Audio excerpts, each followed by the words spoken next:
Qu'est-ce qui me lie au mouvement Support Surface? Donc, je crois que j'ai été très tôt, j'ai eu la chance de rencontrer Viala entre 1964, octobre 64 et 66, et puis à Nice, où il était enseignant à la Villarson, enfin, à l'École nationale d'art décoratif.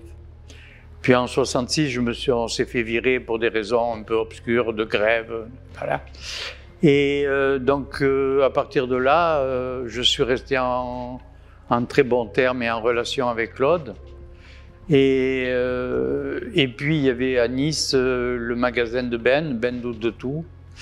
Et donc tout a commencé entre Ben, qui m'a invité à exposer à une exposition qui s'appelait La bouteille et l'assiette, puis en décembre, le 14 décembre 67, une exposition qui réunissait Claude Viala, Louis Kahn et Patrick Sétour et moi, chez Ben, au hall des remises en question. Et c'est là que j'ai fait donc le 14 décembre 67, que j'ai détruit un châssis et j'en ai fait un étendoir à linge. Et l'aventure a commencé ce jour-là pour moi, puisque c'est là que je considère que je suis devenu peintre. Jusque-là, j'étais ex-étudiant, gna gna. Et là, je crois que le geste que j'ai fait m'a confirmé que je pouvais être peintre.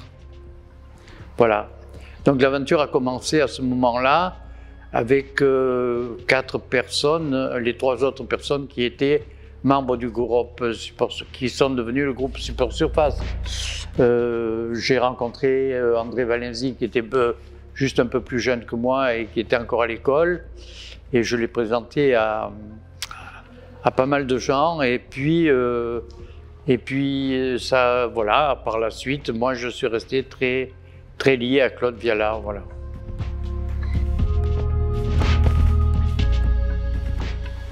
J'ai l'impression que beaucoup de jeunes artistes en France, ou en Europe peut-être, et surtout aux États-Unis, ont pris en compte les tentatives qui ont été les nôtres. Je crois que ça, c'est assez important à noter. Beaucoup de choses que l'on voit, beaucoup d'œuvres que l'on voit aujourd'hui, sauf cette peinture relativement, enfin pour moi, assez mauvaise, qui est une espèce de retour à la figure, au tableau, et vraiment à la peinture d'hurlure, qui m'exaspère un peu. Sauf cette peinture-là, il y a tout un travail qui est fait par des artistes et qui ont peut-être reçu une relative influence du travail que nous avons fait dans les années 70. Je crois que bon, quand on a 20 ans, d'abord on est facilement révolutionnaire. Enfin, entre guillemets, révolutionnaire, entendons-nous. On essaie en tous les cas de changer le monde, on y croit. Et on a raison d'y croire. Si on n'y croit pas à 20 ans, on n'y croira jamais. Donc nous avons essayé de déplacer des croyances et de déplacer des consciences.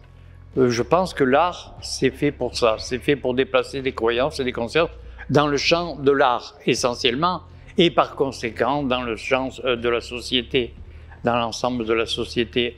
Peut-être que faire de l'art, c'est avoir ce petit rôle d'aiguillon qui fait que on essaie de penser autrement les choses et de penser là où il y a encore un impensé, voilà. Mais après, que dire? C'est-à-dire que c'est vrai qu'on était un peu iconoclaste, on voulait détruire l'école de Paris. Aujourd'hui, on se retrouve dans des galeries qui montrent des choses qui auraient été totalement inacceptable pour nous à l'époque. On s'est battu contre la figuration narrative, contre la figuration libre. Il n'était pas question d'exposer avec ces gens-là.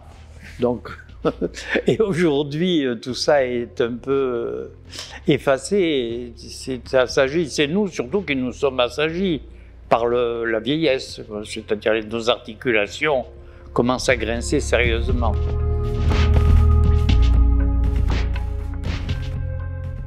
Voilà, vous allez me mettre dans une situation, vous me mettez dans une situation extrêmement délicate.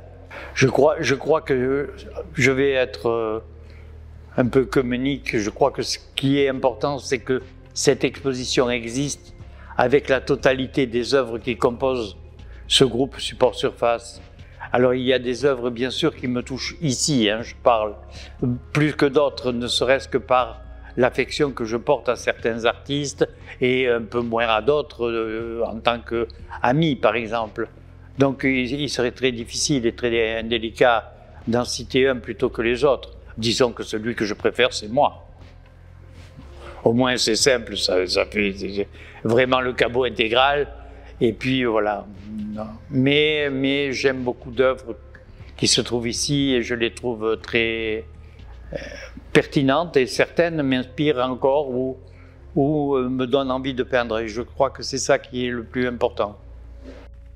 Cette grande pièce n'avait jamais été montrée parce qu'elle se trouvait, bon, j'ai pour la mauvaise habitude de faire les choses et puis par exemple de dire je vais les signer demain, puis je vais les mesurer demain, puis je vais les dater demain, et puis je fais la pièce, je la plie, je la range, ou alors je la mets dans le... lorsqu'elle ne se plie pas, je la fiche dans un coin, et puis je l'oublie. Parce que bon, je suis une machine à refouler, et je suis toujours en train d'essayer de regarder devant, et derrière ne m'intéresse pas beaucoup. Et puis je me retrouve comme ça, parfois avec 20-30 pièces que je redécouvre, parce que je les ai oubliées. Tout simplement oubliées, parce que pour avancer, il ne faut pas vivre avec un œil dans le rétroviseur, il faut regarder la route devant. Et alors maintenant, il y a un truc qui me sauve un peu pour les dates, pour tout ça, c'est l'appareil photo, l'iPhone dans la poche. Et à l'atelier, j'ai pris l'habitude de faire clic-clac, clic-clac, clic-clac, chaque fois que je fais une croûte. Et puis après, je vais voir dans mes photos pour retrouver au moment où mon assistant me dit « Ah, mais maintenant, il faudrait mettre ça, il faudrait faire, il faudrait la signer, il faudrait la dater. » Et je ne sais absolument plus. Et alors, depuis quelques années, avec l'appareil photo, ça marche mieux.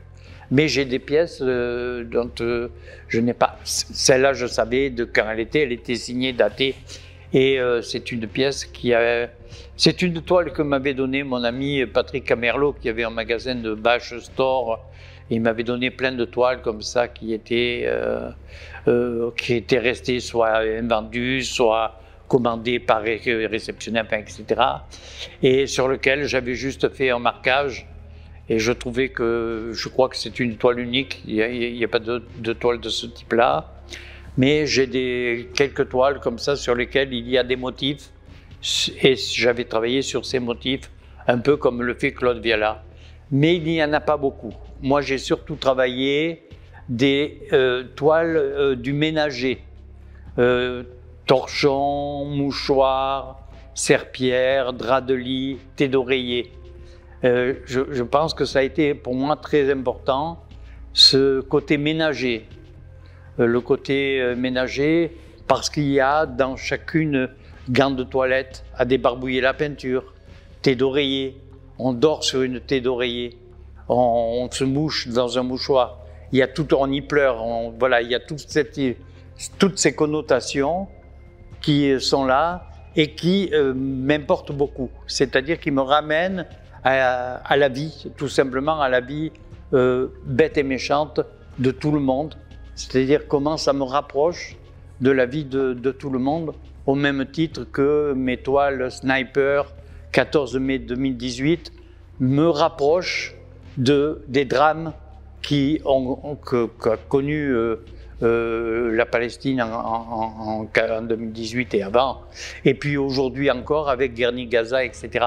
Donc il y a toujours cette relation-là dans mon travail post-support surface, puisque moi j'ai pensé que après la déconstruction de la peinture, ce qui a été notre travail dans les années 60, début 70, c'était de reconstruire la peinture et de reconstruire ma peinture.